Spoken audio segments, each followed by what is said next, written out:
Маленький итальянский город Пезаро, родина Джоаккино Россини. Типичный мой выезд на скетчинг, но вот для такой картинки.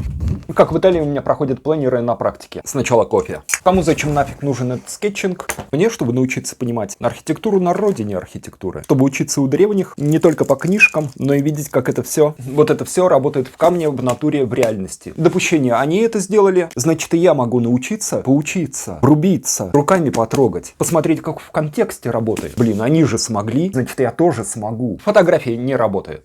Чтобы научиться, ты должен идти и рисовать ручками. А кто учится по фоткам, просто такого не делает. Это как бы факт. Ты должен со старинным монстром пройти эту историю. Прийти и нарисовать как эскиз проекта. Но не твоего проекта, его проект. Вот на этом ты учишься. А смотря фотки, ты ничему не учишься. Сверхзадача такая: на один выходной. Скетчинг в благословенной Италии, Реджоне Марке. Рядом Фана и Римини, а посередине маленький благословенный Пезаро. Есть старый город, свежая застройка, есть порт, набитый яхтами до предела. Летом их там много, и они огромные. Ну и маленькие. Шикарно тут сидеть, смотреть и думать про путешествия. Жить в городе на море классно. Для рисования есть некоторый момент. Если работать с акварельной бумагой, как у меня, вот эта морская влажность, бумага намокает очень быстро. Ну, все от погоды зависит. Ну, например, я пробовал рисовать крафтом, пришел на побережье, делаю скетч. Блокнот крафта пошел пузырями буквально через 10 минут. С акварельной бумагой не так интенсивно, но с высыханием некоторые проблемы. Из старинной архитектуры есть крутейший замок. Рисовал его с этой точки. Рядом площадь Джакомо Матеотти. Вот тут круто ремонтируют очки, а чуть подальше офигенный джелатто. Но мы двинемся на историчную, центральную площадь города. Это Пьяцца дель Пополо. Как любой старый итальянский город, он построен на пересечении Карда и Декумане. В середине площадь, и от него разрастается структура города. Площадь на одной оси с Пьяццале делла Либерта. Идешь от моря прямо, попадаешь туда. Там такой смешной шарик, но мне примерно в это место, сейчас покажу зачем.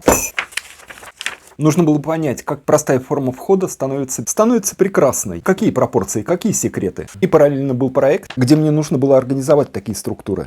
Очень помогала эта книга. Вот эта книга слишком сложна для меня. Но она и заряжает. Вот это то, что я пытался ручками вытащить из реальности. Типа старый архитектор показал мне это в камне. На, учись. Я такой: что делать? Как ты это сделал? Как? Нужно больше кофе.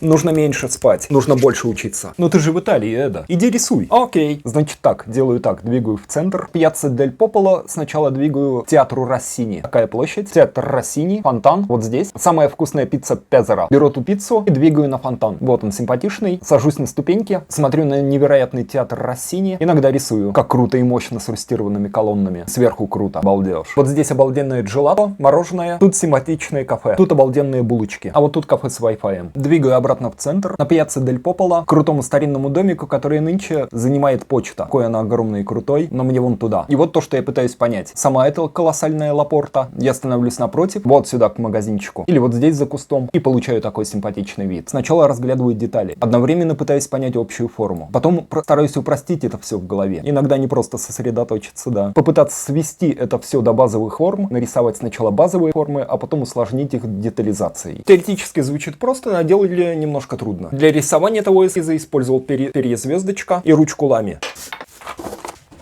Чернила, как помню, были паркеровские. Паркер крутой, да. Заливал их в ручку лами, она развинчивается, и там есть конвектор.